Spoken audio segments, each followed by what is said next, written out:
know it hurts me now.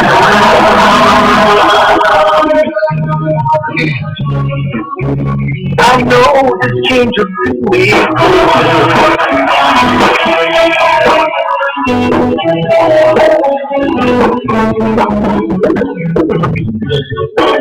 Everything changes in its own way.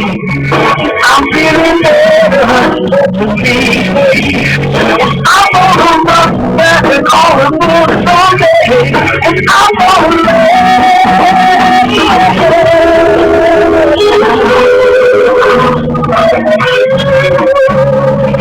even though I hurt you now,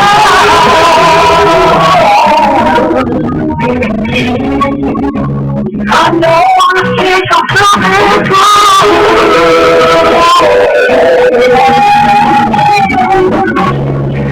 Even though I hurt me now,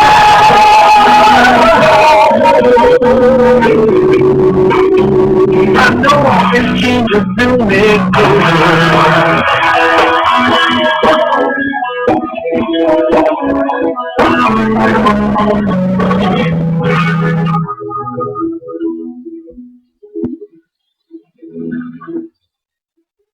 Aloha, good evening. This is Andrew Aloha live out of Flagstaff, Arizona with Spiritual Introductions on Blog Talk Radio and FreeConferencing.com and Ustream, establishing and maintaining right relationships with your human bodies. Aloha, welcome to tonight's Golden Age Paranormal Experience Show. Tonight we're talking with Reverend John and Polk in the Blue Beans Visitation at the UFO Conference, all the way out of Florida. Aloha, John, or Reverend John. Aloha. And thank you for being here. And we also have, and we're going to talk to John here in a little few minutes and talk to him all about this experience. And in the meantime, we also have a Reverend Marietta White all the way out of New York with us as well. Aloha, Marietta. Aloha to everyone. And thank you for being here. And again, we're going to come back. And just to let you know, we're going to come back and talk let's say like this. The Golden Age Paranormal Experience Show is geared towards people's personal experiences with UFOs, saints, aliens, angels, ghosts, etc. The second Friday of the month is when we do this show from 7 to 8:30 at same place, same time, right here. So stay tuned and be aware.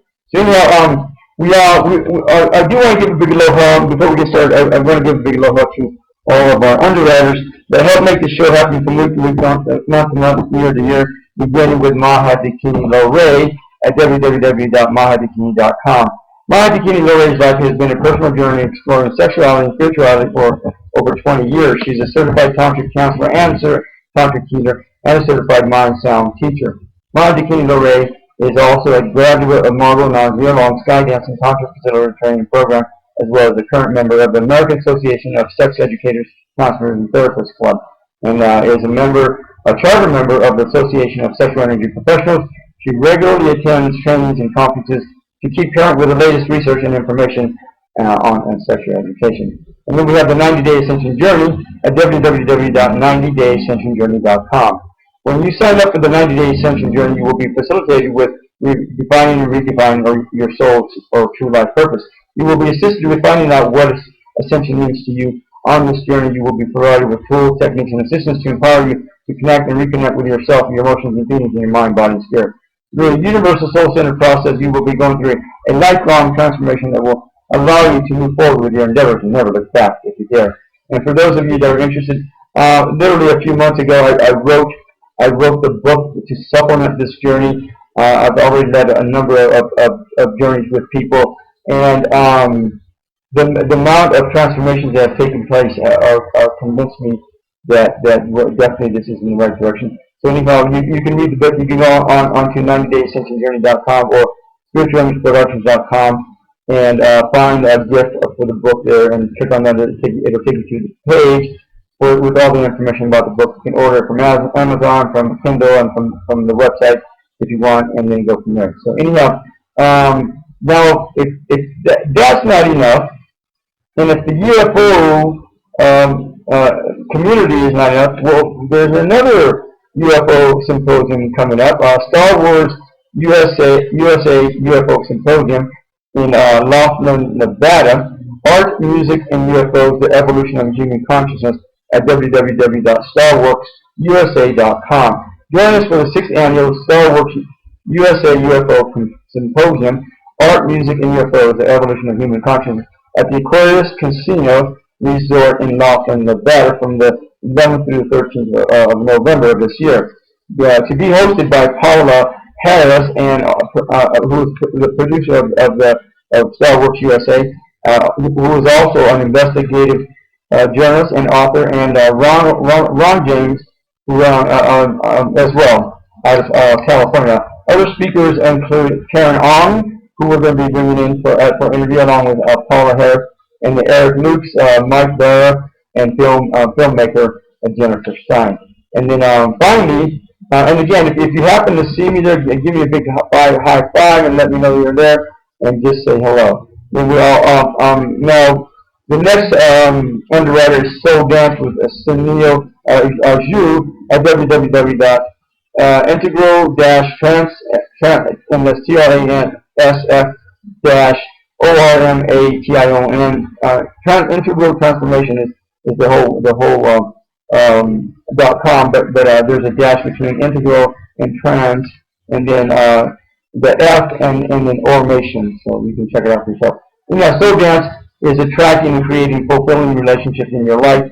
In Soul Dance, you let go of those ideas of how things are supposed to be and experience yourself and your partner and the relationship as it is in the moment, in absolute love and truth. You discover that actually knowing yourself, your partner, and experiencing what is happening is far more fulfilling than trying to make everything fit into an ideal image that is supposed to make you happy. Experiencing Soul Dance in Scottsdale. Actually, it's supposed to be happening today, and I don't know if you can still get in on that. You might still be able to go attend tomorrow and Sunday. It's the 16th through the 18th, I believe. And if I'm correct, let me know. But I think it's the 16th through the 18th of this month. You can call Sunil at 480-314-9281, 480-314-9281, and see if you can still get in on the class if you want. But anyhow, we're back to Reverend John Polk, all the way out of Florida. And so thank you for being here, John. You and I met at the symposium in Florida a few weeks ago. It was pretty good size, and there's lots of people there. And I talked to lots and lots of people there. And Reverend John Polk was one of them. And I said, well, because you have a book. Now, can you tell us the name of your book again? Well, I have two books, actually. Let's see, Andrew, he gave me his book, The 90-Day Ascension Journey, in exchange for my book, Yahweh, the Biblical God is an Alien. And then I just released my latest book, which is The Blue Wing Visitation at the UFO Conference. Nice. And so, and we talked about, and you sent me that one as well.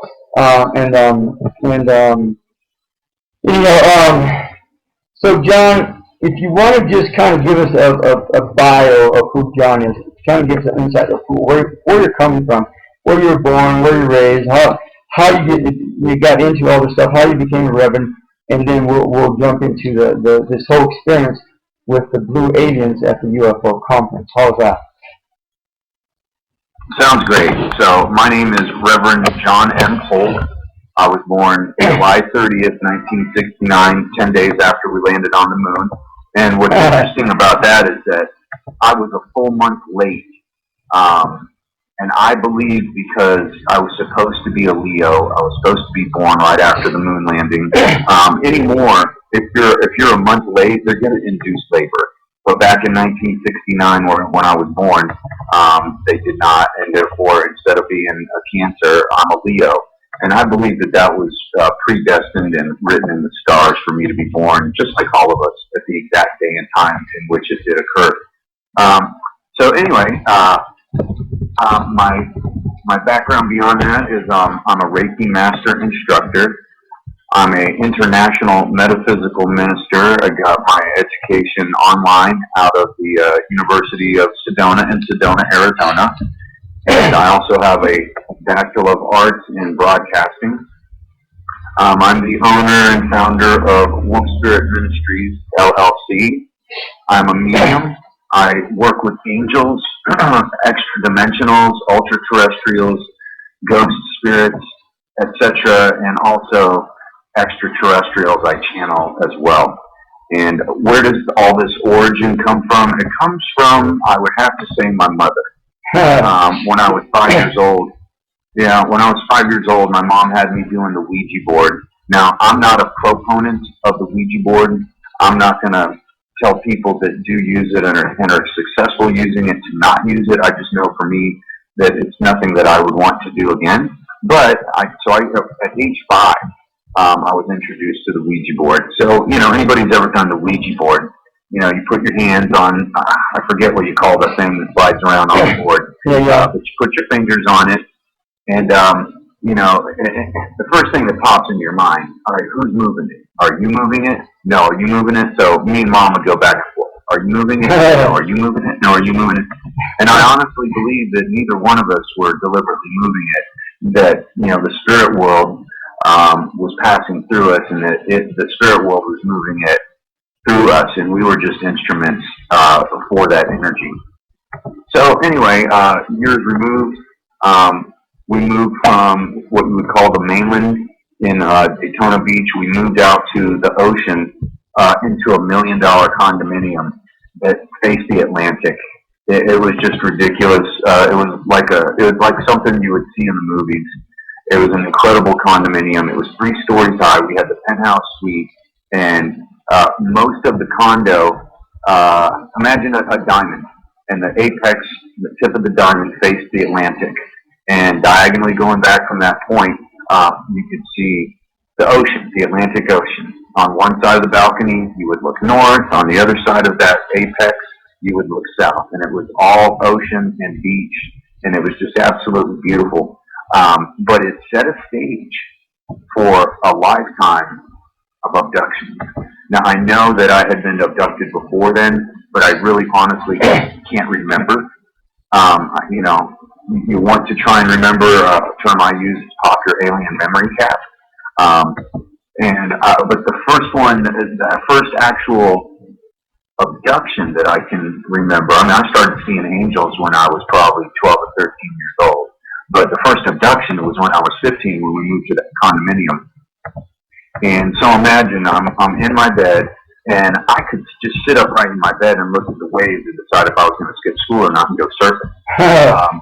But what would happen quite a bit, it's a full moon. If you haven't taken a look at the moon, it looks like it's just a few hundred feet off of the ground. It's unbelievable. Beautiful moon tonight. But anyway, it was not unusual to see the moon reflecting off the undulating tide of the Atlantic. And it can be deceptive. It can play tricks on your mind. There's some ethereal hypnotic quality of water, especially when there's lights on the water. It can really play tricks on your mind. But this particular evening, I see this moon-like object, except it's not the moon. It's flying, or let's say approaching very, very low over the ocean. So that all familiar reflection of the moon I had seen on the waves so many times before, this was different. It was incredibly bright, a brilliant, effulgent light that was blinding, yet it did not hurt my eyes to gaze upon it. And it's getting closer and getting closer and closer to the condominium. And then I kind of lose time. And then the next thing I know, I see 3 grays on the balcony on the other side of the sliding glass door looking into my bedroom. And almost like little kids at a zoo, they put their head up to the glass to get a better look at me, but not to get a better look at me, to actually traverse their body, mind, spirit, and pass through the glass. So the next thing I know, they're in my bedroom.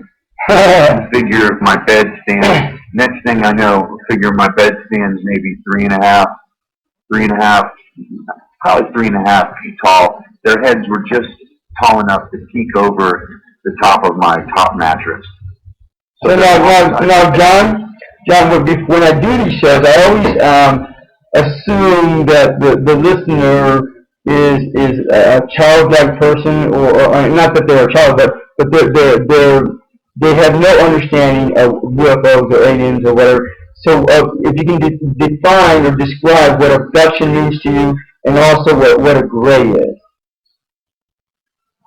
Okay. The classic gray is a short creature, if you will, and they vary in size greatly. I mean, they can be 3 foot tall, they can be as tall as 4.5 to 5 foot tall, and then they have the tall grays also from the planet Betelgeuse that are 6 to 7 feet tall.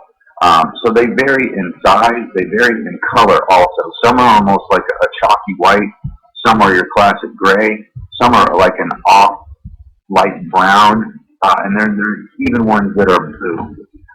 So, you know, the classic gray that you can see on TV, and if you go online, you can always see that classic face with the big head, the big almond-shaped eyes, the wraparound eyes that are black, a very small nose, a rudimentary mouth, a very narrow, pointed chin, not necessarily ears, but slits where our ears would be. Then a very thin, spindly body, very thin neck, very thin, slight torso, very long, unusually long arms and fingers, often with 4 fingers without an opposable thumb.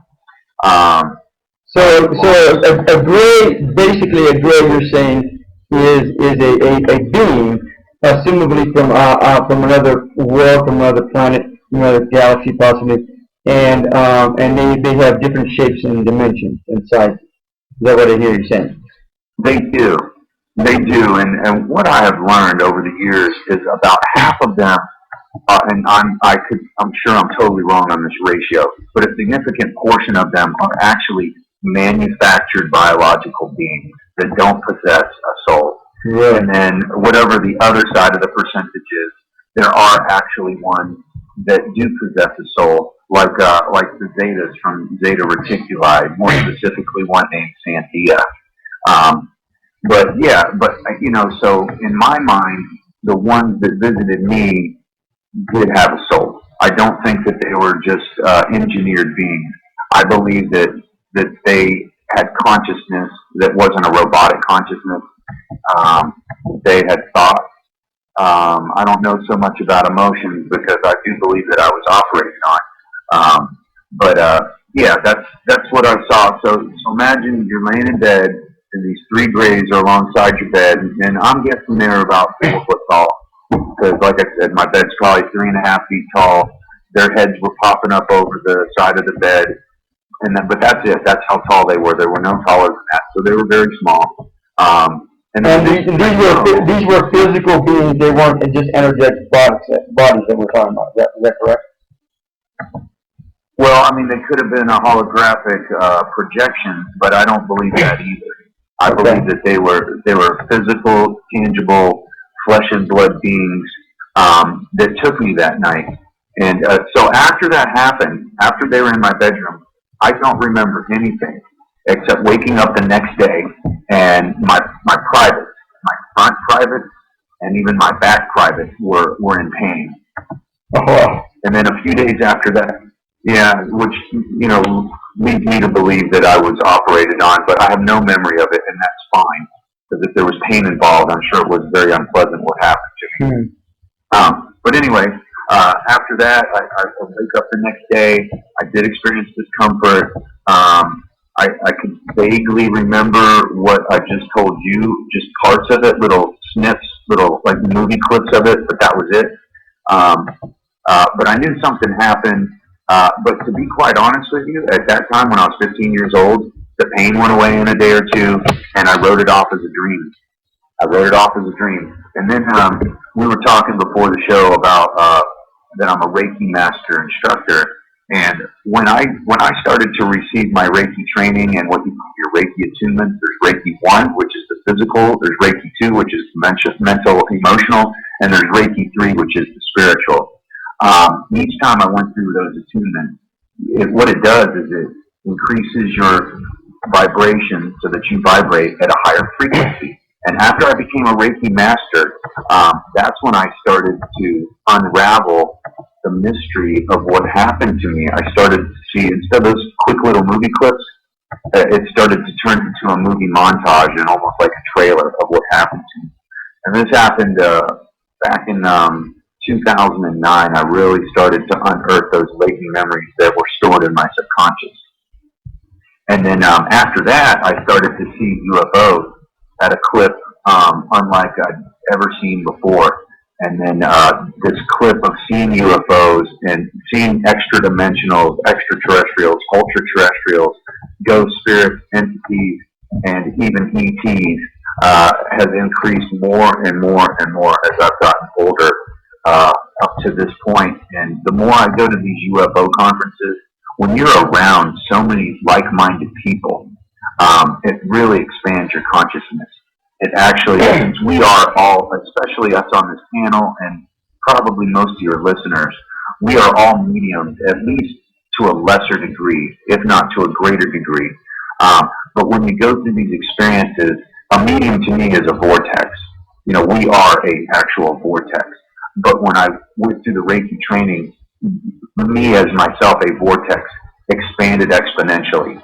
And that enabled me to unravel these mysteries and pop my alien memory cap and be able to remember what had been hidden from me by a technique employed by ET, which I call alien anesthesia.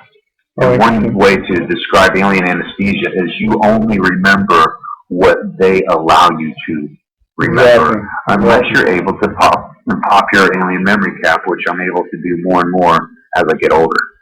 Now, again, what do you mean by abduction? What does that mean to you? Okay, good question. You know, I was on another show about a year ago, and the host said, you know, you misspoke. And I'm like, well, what do you mean? He's like, abduction is a very incorrect term to use. And the reason I use it is because people better understand it. But what he said is that before you were born, you had a contract with universal God consciousness of what experiences that Reverend John Polk in the 3D Earth plane in this particular lifetime, in this incarnation, certain experiences that you were going to go through to get closer to the God light, to the universal God consciousness. So you chose this before you were born, and I had to completely agree with him. So when I say abduction, or when we say abduction, what that means to me is a couple things. Your physical body can be taken aboard a spaceship and then brought back, or perhaps never brought back at all. And then there's what you call psychic abduction, where you can be laying in your bed and they can literally remove your soul, which has already left your body because you're in the dream state anyway. You're actually navigating the astral plane. They can actually commandeer your soul and psychically abduct you and plant information in your mind, massage your mind, massage your thoughts, massage your actions, affect your behavior if they want to. It's very simple for them to do that, as they are highly ascended beings. And so, you know, every night I pray and I meditate to surround myself with benevolent, loving, ascended light beings that are here in my better interest to help me, to love me, to guide me, to protect me, but more important than all that, to help others.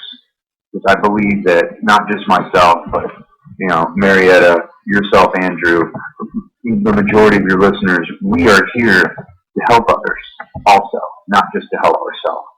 So that's the best way I can define abduction. Got it. So now, and that was really well put.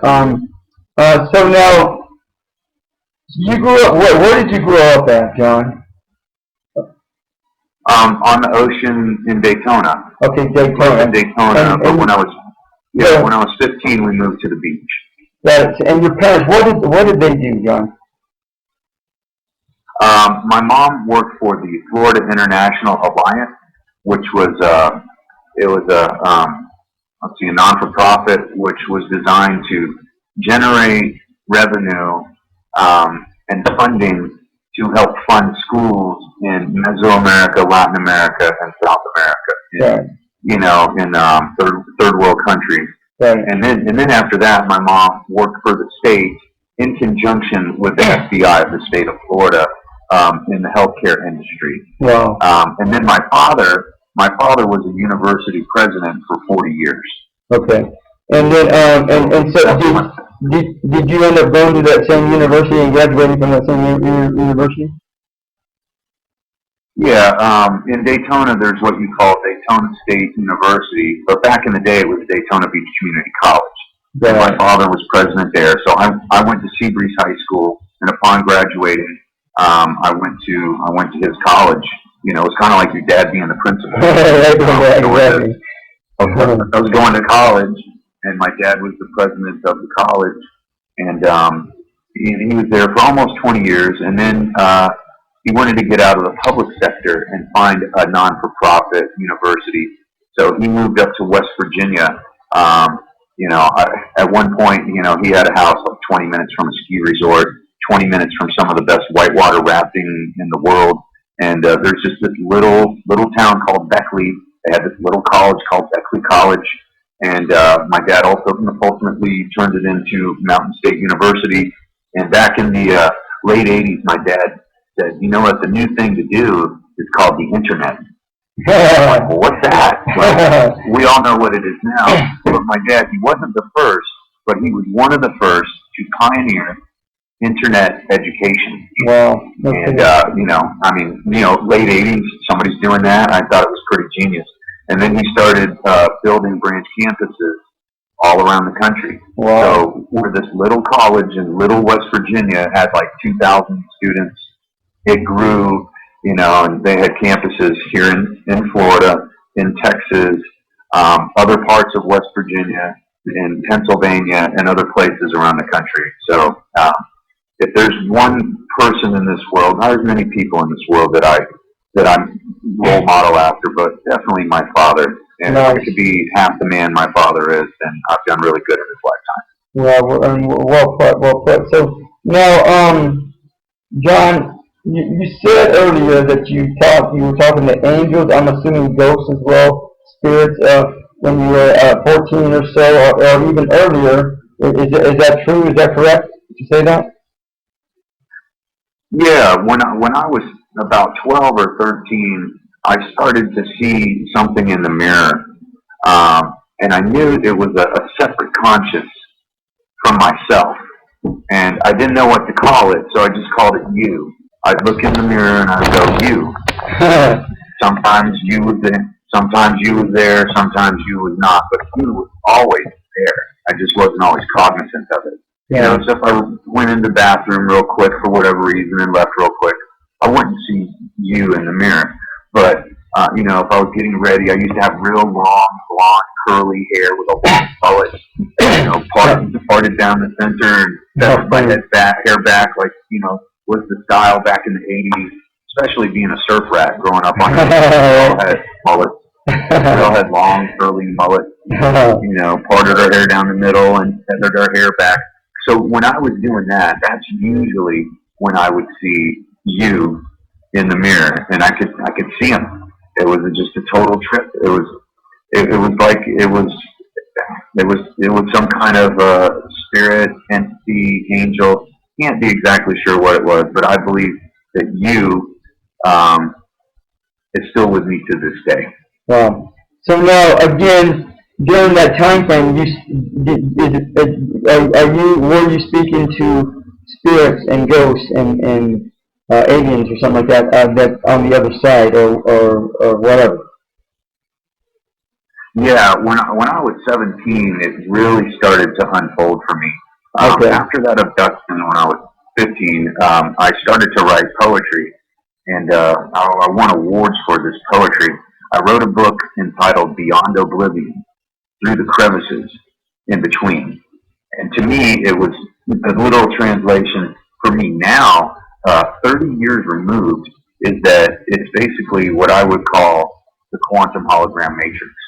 License making, navigating astral plane, a multi-dimensional existence, is existing within myself, my own pantheon, within my own concentric lifetimes. Got it. So, and I understood that theory back when I was a teenager because my mom introduced me to that whole theory, and it made perfect sense to me. Well, that's what I was going to ask. Like, Well, in all this process, what are your parents? Are you talking to your parents about all this, or what are they thinking? What's going on with them as part of this process of you growing up and with all this? Yeah, that's a good question. My mom, she believes absolutely everything I say. My dad is a closet believer. He's got a PhD he's a closet believer. He's got a PhD in education, so he wants hard empirical evidence and factual data. But what I write about is basically, based on faith. You either believe it or you don't. And if you don't, it's a hard curve. My first book, Yahweh, the biblical God, is an alien. That is a hard pill to swallow. You know what I'm saying? Is it the red pill or is it the blue pill? It's a hard pill to swallow. It took me probably 5 years of watching Ancient Aliens before I started to get it. Because I grew up in church. Like a lot of us did. I grew up in church. And the more I started studying the Bible, I realized, especially Old Testament, that is not God. Not God. God goes and kills the firstborn Egyptian sons. He murdered Ramses' 3-month-old baby boy. He did this to prove a point. My God does not go murdering children. My God does not send homosexuals to burn in hell for all eternity just because they're gay. My God does not believe that the woman is to be subservient to the man. That means basically man has total control over the woman, and the woman has to do exactly what he says, including sex. And these are all basic tenets of the Bible. If you don't spank your kids, you're gonna spoil them. Spare the rod, you spoil the child. Some of those translations are you hate the child. Come on, that's not my God. And if you go to church anymore, the girls dress scantily clad, and trust me, that's not what the Old Testament was all about. So you're saying, growing up, you were able to openly talk to your mom about a lot of these experiences, all of them, and your father, you didn't really talk to him at all about how to get in it at all. Is that correct?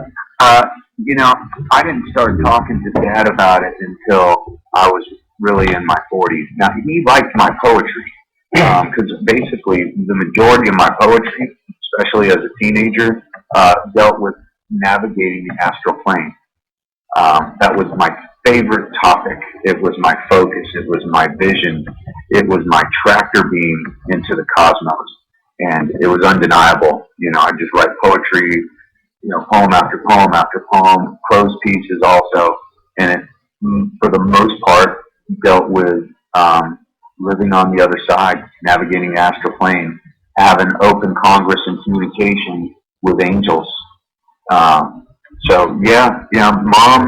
Mom was always totally into it. Dad was always a closet believer. He really never even admitted it to me until about 8 years ago. So now, what about your friends? Did you not have a lot of friends? Did you have a lot of friends? Were you just really quiet? What was that like? Were you in sports, or what was that like for you through all that process? Growing up in Daytona, for the most part, most of us were all friends. For the most part. We did have some cliques. In Daytona, growing up on the ocean, you had your surfers, you had your rednecks, and you had your preppies. I was definitely, and almost, not all of them, but almost all of the surfers, let's just use the term, were way into excess. Okay, so that was the group that I ran with. And all of us, for the most part, were pretty much friends. So I had tons of friends growing up, and they all loved my poetry. They just thought it was science fiction. Oh, wow. And so I allowed them to think that that's what it was. I didn't, go and tell them I talk with angels and stuff. I didn't even want to go there because I knew nobody would believe me. So they just thought it was just cool poetry.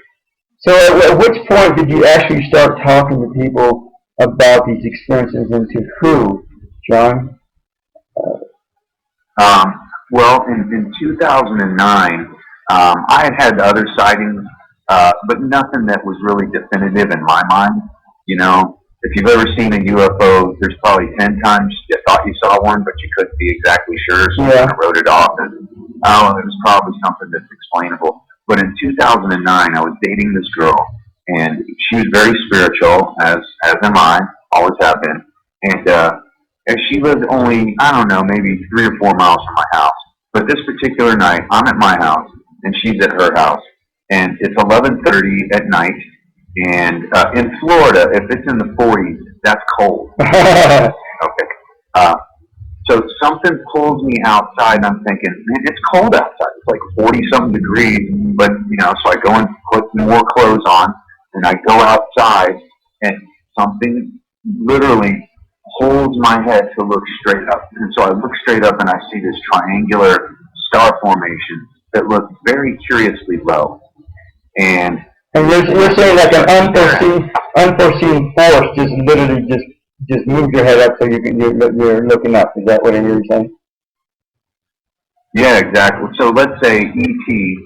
planted a thought in my mind. Not all the thoughts that we think are ours. Exactly. A lot of them come from angels. A lot of them come from E.T. or spirit guides. You know, I mean, so does Marietta. I know. So anyway, I'm outside, and it's cold, and I'm looking at this star formation, and it's just a perfect triangle, like the apex of a pyramid. And then the lower left-hand corner of this triangle, that star started to move. It started to move horizontally away from the rest of the triangle. And then it would snap back into place. And it's, you know, maybe a minute or two longer, it would start to move again in the exact same direction, pretty much directly left and horizontal of where it was, and then snap back into place again. So then I texted this girl that I was dating at the time, and it turned out that she was outside with her sister and her sister's boyfriend looking at the same exact thing at the same exact time. And so when that happened, I knew that, I'm like, wow, I have a witness to this. I actually have 3 witnesses, well, 4 including myself. And that to me was sensational. I'm like, you know, that was either a star formation or it was a UFO.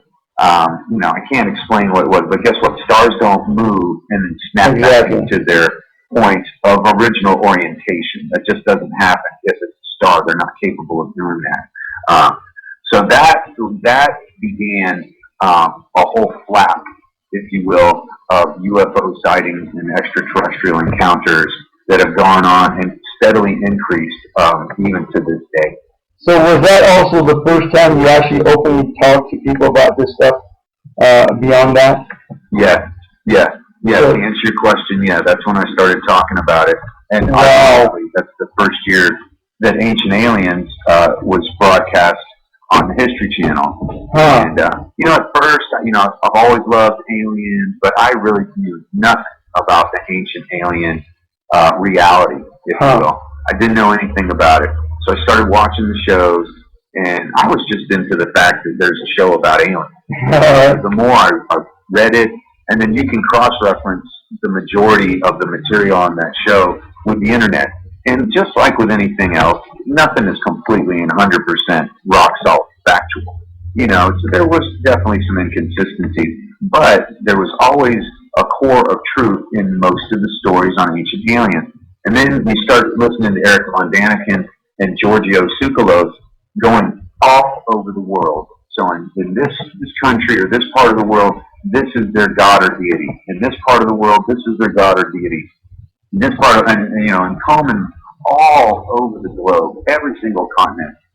And then Eric Von Daniken said it real simple. You know, now if you think about it, the story is largely the same with different heroes and different mythologies, but the gods descended from the sky in fiery chariots to the earth and either colonized the planet or manipulated our DNA to fashion a model human being, which is what we are today. And you know, the more you watch the show, and yeah, not all of it's true, but the more you watch the show, he's right. There's so many ancient cultures that worship star people. Right. And a lot of people, around the world think that it's God. But, and ethnocentricity, which means I believe in my God because that's the way I was raised and that's where I was born. If I was born in Saudi Arabia, and lived in the area of Mecca, I would believe that Muhammad was my God and that Allah was his father.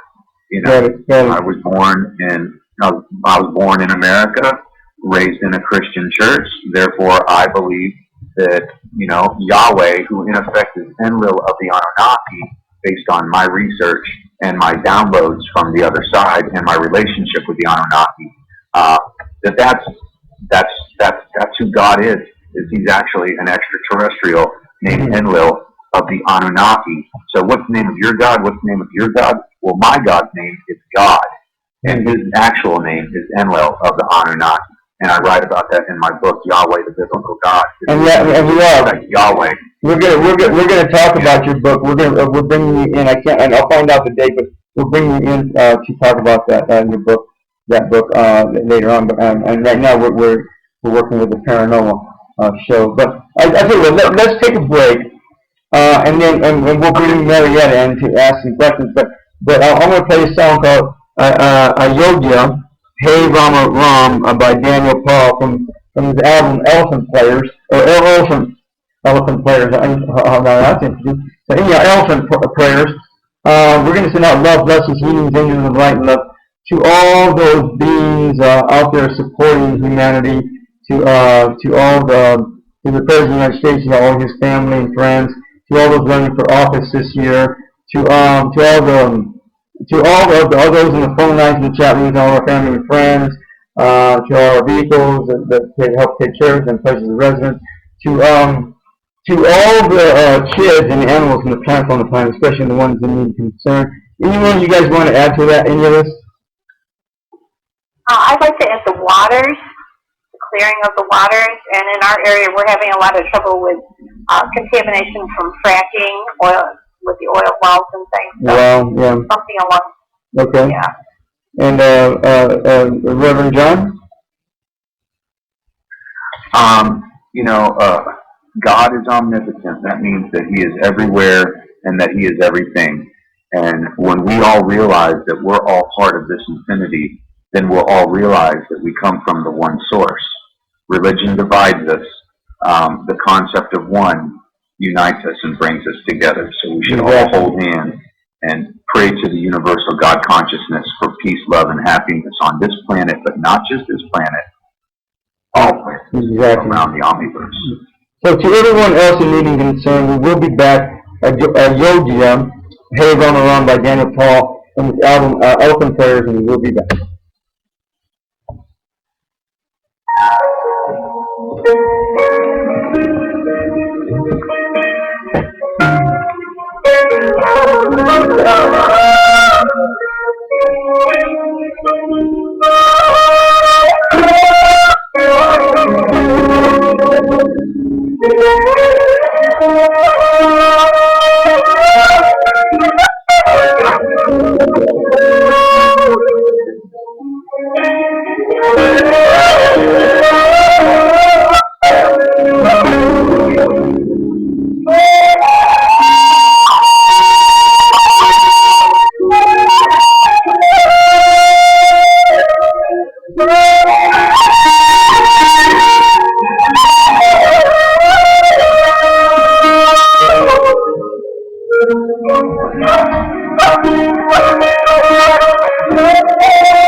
Yeah,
that's well, an awesome album that I really enjoy. This is Aloha Live out of Flagstaff, Arizona, with Spiritual Illness Productions on Blog Talk Radio and freeconferencing.com, and now Ustream, establishing and maintaining relationships in human bodies. Tonight we're talking with Reverend John Polk, all the way out of Florida, in the Blue Beans Visitation at the UFO conference. So far we've talked to John about his upbringing in Dakota, and then you said Dakota, is that correct? Or No, Daytona Beach, Florida. Daytona Beach, Florida. Okay. So yeah, and he grew up with being abducted, just conversing and experiencing all kinds of other beings on the other side. He openly talked to his mother, with his mother, about a lot of this, and then his dad, on the other hand, was not so open to his experiences. So anyhow, you go to college in Daytona. Is that I'm assuming? And what are you majoring in? Are you working, or what's going on at this point, John, Reverend John? Well, when I first went to college, I went to the community college where my father was president, Daytona Beach Community College, and I just got my AA, so your basic studies. And at least in the state of Florida, and I think, I'm not sure, but I believe with an AA, you can automatically transfer to one of the state universities if your grades are good enough. Exactly. So after that, I went to Florida State University after that, and I worked in the TV and radio production broadcast program. They only admitted 22 students a year, and the reason is because we were on TV and we were on the radio. So they only had X amount of spots for broadcasters. Yeah. Yeah, and so I went to Florida State for about a year and a half, and I failed out with a 3.3 grade point average. Mm-hmm. Now, how do you fail out with a 3.3, which is a high B? You had to have an A to stay in the broadcasting program. Wow. So, yeah, so when I failed out, my dad left Daytona and moved to West Virginia. So I decided to go move up there. I'd grown up on the beach. You know, I thought I'd try something different. You know, Dad lived in the mountains. There was a ski resort right down the street. So my brother and I moved up there, and I went to his college there also and got into the broadcasting program. And then I made, I made 15 A's and 1 B in that program, but I couldn't get a 4-year degree from his school in broadcast communication technology. So I ended up going to his rival college, No. 45 minutes away, Yeah. which was called Concord. And I finished my bachelor's degree in what you call interdisciplinary studies in broadcast communication technology. Right. Right. And then after that, I moved to Ohio, and I was working at an audio video production company where we would record bands, we would sing jingles, write music, make music for commercials, videography, photography, make videos, and then I ended up writing scripts for almost everything at one point. And I was singing and broadcasting and doing voiceovers, writing copy, videography, audio, everything that I really wanted to do. But I was making $4.25 an hour, which was what minimum wage was back in 1992, 93. And so I started talking to the people at the TV stations because we would make commercials and give them to the TV stations. So I knew all their salespeople. And I would talk to them, and I'm like, well, how much money are you making? They're like, well, after 10 years, I'm making about $15 an hour.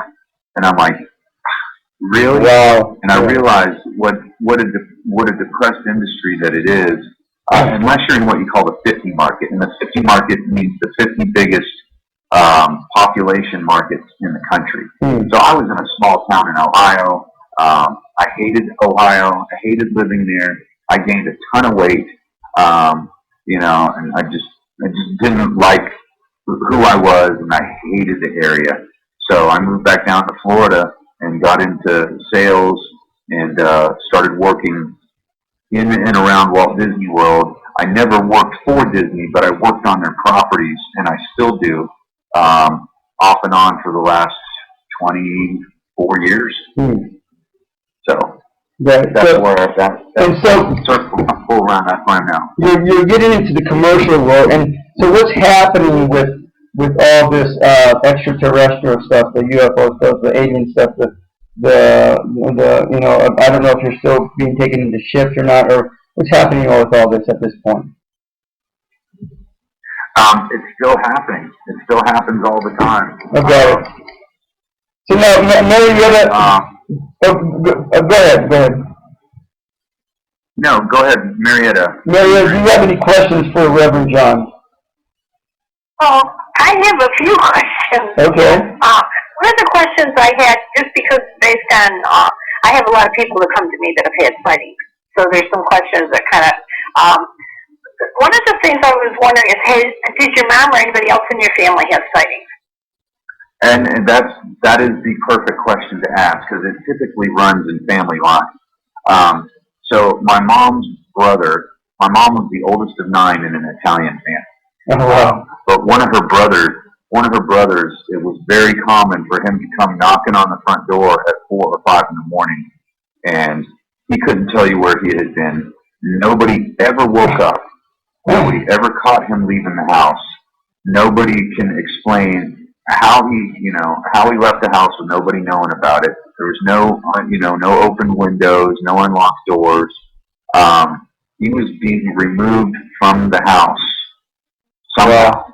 Wow. And like I said, they would drop him off back, not in the house, but outside.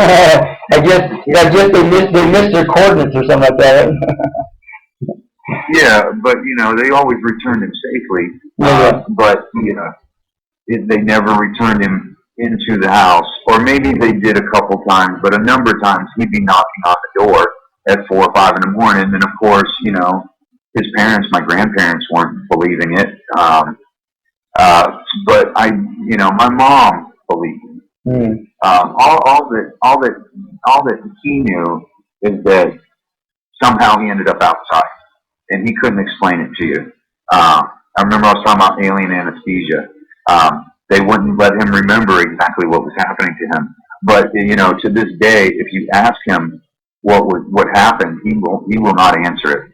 Wow. I tend to think that his experiences were, I don't like to use the term bad or negative term, so his experiences were less than good. Not as comfortable as yours were. Right. Go ahead, Marietta. what I believe happened to me, what I believe that happens to abductees, and I know it's the wrong term, but I'm going to use it just to pound a point home, is that the first ones are often, that's when they extract genetic material from you, that's when they do operations on you, that's when they plant implants or probes inside you, mind manipulation or whatever they're going to do. But studies show that for the most part, people that are experiencing ET contact, to the point of like 85%, it's mostly positive. And Hollywood and popular media, they do not portray it as such, and it's really a disservice to what's happening to people like myself, because the majority of my experiences are totally positive. Right. Totally positive. And they open up my psychic abilities and my intuition. I'm not going to say I'm a psychic, but I think we all are a little bit to some extent. And the more I am an experiencer, as I get older, my intuition, it becomes more tuned and acute. And I do believe it's from these experiences. Go ahead, Miriam. And your dad, you said your dad didn't really believe it. Did he give you an explanation of why he didn't believe it, what he thought it was? Well, you know what? He's read my first book, and half of my first book deals with religion, and the other half deals with actual experiences, and I document all my experiences. You know, date and time. I try to include as many details as possible. You know, it's almost like writing a report as a journalist. I try to make it as accurate and as detailed and specific as I possibly can. And he believes it. He does. He believes it. Now, if I start challenging him on it, he'd sit there and deny that but if we're just openly talking about it, he'll go, well, you know, there is some truth in it. You know, a long time ago when I was in college, this girl that my dad ultimately hired out of college, she said, you know, when you're a man and you have a PhD, you think you know absolutely everything. You know what? I can't argue with that. So now, what I want to do is I want to go ahead and get into this experience. I don't know how much time you need for that, but I want to make sure you have plenty of time to go over this. So you get involved with MUFON, with UFO conferences. You're still having these experiences, and you're finding other people that are like-minded and that are having similar or same experiences that you do at some of these groups. And I'm assuming that's how you got involved with all this to begin with. And so where are you at and what's going on? And just kind of paint the picture for us of what the heck is going on. Okay, well, let's talk about the Blue Beams visitation at the UFO conference. That's what I'm saying. So, a number of years ago, I found online. Have you ever heard of Meetup? Yes. There's meetups for, you know, like football fans, or, you know, people that like to go watch the stars, or singles that are looking for somebody to date and things like that. Well, I was looking for people who are into ETs, or even just the spirit world, anything like that, to just surround myself with like-minded people. And I ran into somebody online. His name is Ray Hernandez, and he's the co-founder of Dr. Edgar Mitchell's Free Foundation, which stands for the Foundation for Research into Extraterrestrial Encounters. And we started opening a dialogue over the phone, and he was kind of challenging me to see what I would talk to him about. So I started talking to him about living in a multi-dimensional existence. You know, looking down at my arm while I'm in a seventh density dimension on a different planet. And this arm has no hair on it, and my skin is blue. And then I look up and see 3 moons instead of just one like we have here on Earth. And this is in your mind's eye that you're seeing this, is that correct? Yeah, and then I go through my senses. I feel the terrestrial planet beneath my feet. Right. I smell the air. You know, I try and make it as real as I can. I try to remotely view through my other higher alien self at another density, at a higher dimension. And how do you determine the time period and how, where you're at. How do you determine that, or how is that determined for you? You know what? In some of these dimensions, time is non-existent. So I can't even answer that question. So they just kind of come to, all this just kind of comes to you, and all of a sudden you start experiencing this. Is that what I hear you saying? Yeah, exactly. And I actually started to think and feel like that when I was like 17 years old. So, I mean, this is not a new concept or philosophy. Exactly. But anyway, so I start spinning this concept and philosophy at Ray Hernandez. And he's like, oh, whoa, okay. All right. He invited me to go to a UFO conference in 2014, which was called Experiencers Speak. And this was up in Portland, Maine. And the founder of this conference, her name is Audrey Starborn Hewins, and she founded Starborn Support International, which is a foundation that, let's say you're an experiencer, abductee, or you just saw a UFO and you just want to talk to somebody about it. You call her and her foundation, and they're not counselors. They're just there to listen to you. And they're all experiencers themselves. So anyway, she puts together Experiencers Speak. She just had Experiencers Speak 5 last month, actually.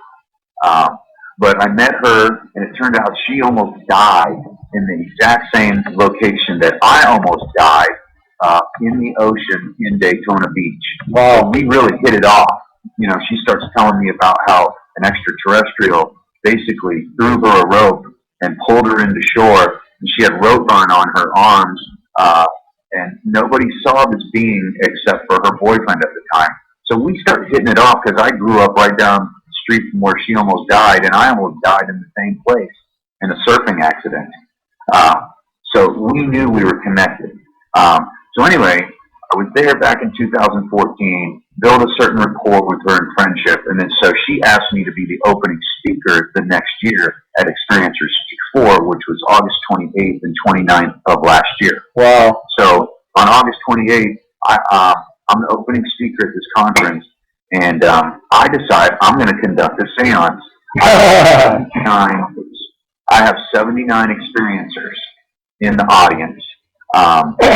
And so I have everybody hold hands, and we do a breathing regimen, and we do a chimney sweep of our chakras, and we surround ourselves with light over each one of us, and then a collective ring of light around all of us to protect ourselves, because now we've opened the vortex even more. You know, you put all those experiencers together, meditating on the same concept.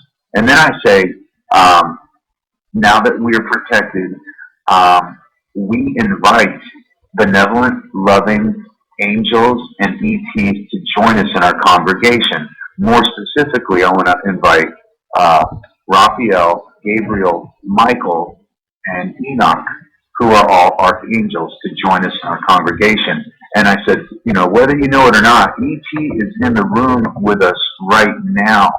They're just vibrating at a higher frequency, and we just can't see them with the human naked eye. But I can see them, and I can teach people how to do it, which I absolutely can teach people how to do it if they're open-minded to it. And I said, before the end of this conference, somebody's going to see something for the first time who's really never seen something. And or somebody that lives on the other side like I do is going to experience something that they've never experienced before. So, you know, day one of the conference was really good. And then here comes day two. So all these speakers have delivered really good presentations. And the very last speaker is Travis Walton, the most famous alien abductee in world history, who used to work for the Forestry Service in Arizona, where you live, Andrew. Mm-hmm. And so he's about to do his presentation. And you mentioned Jennifer Stein earlier, I believe. Mm-hmm. She was working for him like his mass media promoter for his new DVD, which is entitled Travis. And they're both going to be at this Star Wars USA Symposium in Northland next in November. Both of them are going to be there, and that's where I mentioned that. But go ahead. Okay, cool. Well, I ended up sitting next to Jennifer Stein at the conference. which was cool. She's a wonderful lady and incredibly intelligent and a great presenter for Travis, and just in general, she's a great speaker. But anyway, so Travis's presentation is about to begin after Jennifer Stein does her introduction to him and for him. And lo and behold, 4 individuals walk up to me right as Travis's, a few minutes before Travis is about to begin. And they have money in their hand and they say, "Are you the one that we pay to see Travis?" And I'm like, no, let me go find Audrey. I find her twin sister. Both her and her sisters have been abductees since they were 5 years old. Wow. And they've been on TV talking about it on different TV shows. So in turn, her sister Debbie finds Audrey. And so we dim the lights because we're about to watch a DVD. So Audrey can't really see them, so she pulls them into the light and she sees that 2 of them have blue skin. Her sister noticed this also.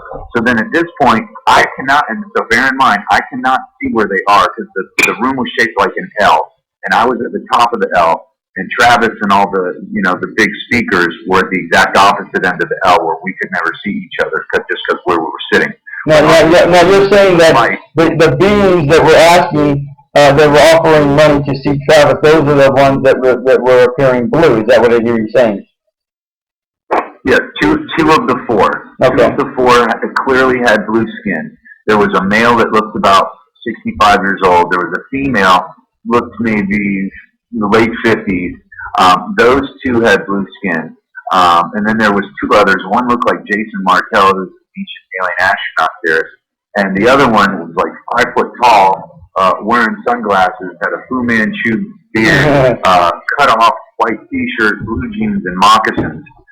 So anyway, they walk up to Travis and they said, "Hey, we're here to see your presentation." And Travis, according to Audrey, because Travis will not admit this publicly, and I know why, because he doesn't want to go through the spotlight again and criticize, scrutinize. I know that's why he's not talking about it. But guess what? I've been on numerous radio shows, and so has Audrey Starborn-Hewen, and Audrey has told this whole story about what happened with Travis multiple times, so it's on the record. Mm-hmm. But anyway, they walk up to Travis, they start picking up his DVD and his books, and they start talking to him and said, "Hey, we came here to see you." And Travis said something to the effect, and this is all according to Audrey, "So how are you enjoying the conference?" And they said, "Well, we just got here, and, we came to see you." But here's the funny and weird thing is that they had this money in their hand, and when you have money in your hand, you clench your fist, These guys walked up like they had a book in their hand and put together with their palms open. The money was laying flat in their hand. And they didn't know how much money they even had. So Audrey's like, "Here, give me 4 of those and I'll let you in." And they didn't even have enough money. But Audrey, she's a good soul and she let them in anyway. So then they had this brief chat. They had this brief chat with Travis. And then they did the Jedi mind trick on Audrey, because Audrey after that forgot everything that happened. Completely forgot. And then they come and they sit not far in front of me. And so during Travis's presentation, the one that looked like Jason Martell, he would get up and walk about 15 paces to the right of where their table was, and would walk around this table, and then go back and sit down. And then about another 5 minutes later, he'd get up, walk around this table, and go back and sit down. He must have repeated this behavior 7 times, to the point where I couldn't help but notice it, because he's right in front of me, just walking around the table for no particular reason. It's very, very strange. So then Travis has a cute question and answer period after the DVD for probably a half an hour. And then as soon as that was over, these 4 beings walk up to me and start talking to me. Now, the first day there were 79 people. The next day there was probably 150 people. So out of 150 people, they could have walked up to anybody. They walked up to me and started talking to me. So their leader, I'll call him Don. Okay, that's the name he told Audrey. That's what his name was. Right. And the reason, that he said his name was Don, he said, because you're not going to be able to pronounce my real name, so just call me Don. And he was one of the blue people, blue skinned people. Is that correct? he was one of the blue beings. Okay. So then these four individuals, so get this, there was a male, a female, Dawn, and the lady, they both had blue skin, and then two others. One was tall and blonde, and the other one was the short. No, I'm wrong. Wait. One looked like Jason Martell, and the other one was the short, bald guy, who looked like a biker with sunglasses on. And they were not blue skin. Is that correct? No, those two were not, but the other two were. The first two. Okay, got what it. I believe is that now the three males and the one female turned into four males. So how does that happen? So Dawn and this group come up to me, and they're standing right next to me. I mean, I could reach out and touch them the whole time. They were that close to me. And he starts telling me, he said, "See that one?" And that was the one that walked around the table like 7 times, which was weird. He said, "That's my son." And his stepfather was drugging him. And he's in my custody now. And I love my son, and I'm taking care of him. I'm nurturing him back to health. And I tell him, well, I'm pleased. God bless your family that, you got your son back. And I know you're going to be a good parent and get him back to health. And then he starts asking me questions about my Yahweh, the Biblical God is an Alien book. So put it in his hand, and he's looking through the book. And then I spin my laptop around, and I show him my website, johnpolkmedia.com. And I'm like, you can go here, and you can buy the ebook, or you can buy the paperback, or you can buy the paperback now. And I'm basically trying to hustle an alien to buy my book. And the extra weird thing about that is that it took me over 10 minutes of talking to him before it really soaked in that his skin was blue. So then I started showing him, I got this trick I can do with pendulums. I have 2 pendulums. They're both different sizes, and the ball on the end is different weight. So they spin at different velocities. And I can do them at the same time with my hands anchored to a table or some object that does not move, just to demonstrate that I'm not spinning these things. So I started showing him this whole thing. And right around that time, about 15, 20 people walk up, and they're all surrounding us. And then the one that looked like Jason Martell that walked around the table a bunch of times, he deliberately pulls my attention away from Dawn and the others. And he's standing in front of me. Meanwhile, Dawn and the others are directly to my left, like within arm's reach where I could touch them.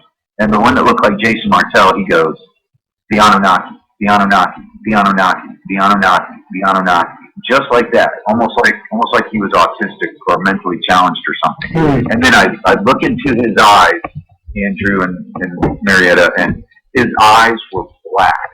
He had no color in his eyes whatsoever. Wow. I've never seen anything like it in my life. They were big, dispassionate, void of any emotion, void of any color either.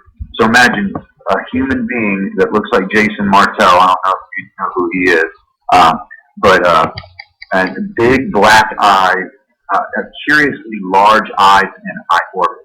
And right around that time, they laid the Jedi mind trick on me, because I was about to, right around that time, I'm starting to go, wait, is it blue? This being Dawn. And that's when this guy who looked like Jason Martell came over and said, the Anunnaki. And one of the key witnesses, his name is Ron Sharpie, who's an IT director for some mass media company. He was doing video on the conference. And he was about to break out his, like $6,000-$7,000 camera and get pictures of these blue people, and he forgot. Right around this time, I have my cell phone in my hand. I'm about to take a picture of this blue person standing right next to me. I forgot. All these people forgot. Audrey Hewings forgot to walk back over to see if in fact her eyes were playing tricks on her, or walked into her conference. She forgot, and she admitted on the air on multiple shows that she's done that she just blacked out. She forgot. She didn't even remember what she was doing after that. Well, they successfully hypnotized over 20 or more of us, and just unbelievable experience. So then there's this one guy, psychic medium of the year from Canada, like 5 or 6 years ago. His name is R. Keith Andrews. So Keith's wife, Angela, sees this big crowd of people and is like, Keith, we got to go see what's going on. Why are all these people, you know, crowded around these individuals? And Keith walks up, and him and his wife see that, you know, 2 of these 4 have blue skin. And he walks right up to Don. And so Keith is probably within 3 to 5 feet of me. And he goes, you know, by chance, he's like, no, wait. He says, I don't mean to offend you, but your skin is blue. And right around the time Keith said that, I was about to say it, but Keith beat me to the punch and said it. Because I think the Jedi mind trick had set in pretty good on me. And I was starting to black out, not remember what I was doing or saying. And then, and Don said, yeah. And then he said, you wouldn't have to be from the Pleiades. And he said, yeah, I am from the Pleiades. We are from the Pleiades. And he said, we are shifters and healers. And then Keith said, well, you know, a couple years ago I ran into a Martokian. So we call Mars. We call Martian. But indigenous life, intelligent indigenous life to Mars, they call themselves Martokian. And they call the planet Martok. This is at least according to Keith Andrews. And so Don is all curious. He's like, well, where did you see a Martokian? Why were they on this planet? You know, as if they weren't supposed to be here for whatever reason. And then the conversation shifts to the one next to him. Remember I said there was 2 blue beings. One was male, Don, and then one was female. Well, now the female is nowhere to be seen, and the other one that is blue is a male now. I think that the female shape-shifted into the male. Wow. So I see this other blue being. Yeah, I see this other blue being who's real tall. I mean, like maybe 6'3", tall, blondish hair parted on the side, wearing shorts and a t-shirt and sneakers. And Don is getting very loose and very comfortable. And people are asking him questions and stuff. And more people are walking up to get a better look at him. And the other blue being goes, hey, we must go. We must go. We need to leave now. So all of a sudden, they just walk out the door. And I was going to follow them out the door and take pictures of them and see if they got into, you know, a station wagon or a spaceship. I was just curious to see where they would go. I got totally frozen, state of paralysis. I couldn't even move. Wow. And then Ron Sharpie, the guy who was doing the videography, he slipped out right before they left. Okay, he did not see them leave, so they didn't pass him. And you know, the conference is kind of loud at this point because the conference is over and everybody's talking.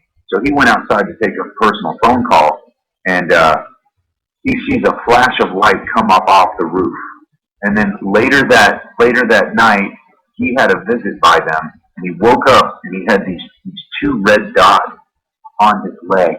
And during the conference, I can remember him telling me, he's like, dude, I get abducted all the time. And he's like, I'm not weird, but he pulls up his pants leg, and you can see all these scoop marks all over his leg. Wow. I'm like, oh my God. Yeah, it was a total trip. But according to him, he said, you know, the one that looked like Jason Martell with a big black eye, he said, I'll bet you that was a trigger mechanism to set off a state of hypnosis on you. And I'm like, gosh, that makes sense to me. And then he said, also, that flash of light that came up off of the top of the hotel, he said, I think that was their space-time vehicle, basically taking off into the cosmos. Wow. And I had to agree with Ron. I had him on a number of radio shows that I do, and we're talking about all the stuff at length. So there is more to the story. I know it's got like 5 minutes left. Yeah, we're only a few minutes. I'll pass it back to you guys. Okay, and we're going to save some of that for your next book, and we're going to have to bring you in for when your book comes out, so that we can be more versed on it. So, but anyhow, Marietta, go ahead. What, do you have any questions for Reverend John? Well, I think it's pretty interesting. I did want to make a comment. Urban history has a legend that settlers first came on a race of blue people in the Appalachians. Makes me wonder. You know what? It's a very good point, because in my book I cover all those stories.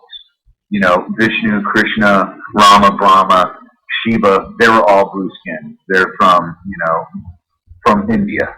There was the Fagets from Kentucky who literally had blue skin. Kind of like a genetic kind of thing. And then if you take too much colloidal silver, your skin can turn blue or a grayish blue. So all that is, yeah, absolutely. These are good points of contention to bring up. But this is the best way that I can. Some people have argued with me about it, and that's fine because I want people to argue with me about it. I want people to talk about this. So important. I think it's a big part of self-disclosure. But the one thing that did happen is many of us witnesses can attest to the fact that we lost time, that we were put under some kind of hypnosis. Audrey got a really good look at them, and she's been to conferences where people dress up and paint their skin. And some things she said, she looked at the creases in his skin. That's where you can see when people have painted their skin with like body art. She said there's no signs of that whatsoever. Hair follicles. Paint will often gather right around a hair follicle, and it's obvious when you look at it. She said she looked for these telltale signs and saw none of it.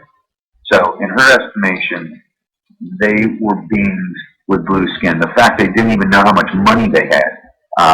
When your currency is consciousness, a primitive paper monetary system doesn't mean anything to you. So that's why they didn't even understand what the money was.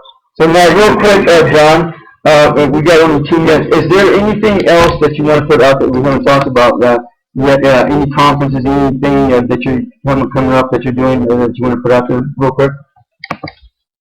Well, to stay in touch with me, go to my website, johnpolkmedia.com, johnpolkmedia.com, or alienoraclescrolls.com. You can follow me on Twitter, at Reverend Polk, at Reverend Polk. If you have any direct questions for me, you can DM me through Twitter, or you can email me. I don't mind giving out my email address. It's jpolk2, the number 2, at CFL, like Central Florida, .rr, like Roadrunner.com. Once again, that's jpolk2 at CFL.rr.com, at Reverend Polk on Twitter, John Polk Media. 90 seconds. Okay. And Oracle Scrolls is my other website. Yeah, if you want to contact me, that'd be great. That's the one I got listed for you on the promo. So, and Marietta, anything real quick that you want to put out there that you want to talk about real quick? No, I thought that was very good. I enjoyed that, hearing all this. Yeah, interesting. Thank you for being on the show. Interesting story. Oh, well, let's do it again. I mean, I'm scheduled for December 18th, so. Okay. Yeah, so if you want to hear about the book, the Yahweh, what's the name of the book again? Yahweh, the Biblical God is an Alien, is on my website, both of my websites, and actually the Blue Beams Visitation at the UFO conference has been published on Gumroad and will be on my website very soon. Okay, good. So, And we're going to be coming back. Andrew, Aloha, and Marietta, I appreciate it. Thank you. And to all of you, thank you for stopping by. Have a God-goddess weekend. Be the love that you are, always have been, and always will be. Aloha. Aloha. Aloha. Thank you for using Blog Talk Radio. Goodbye.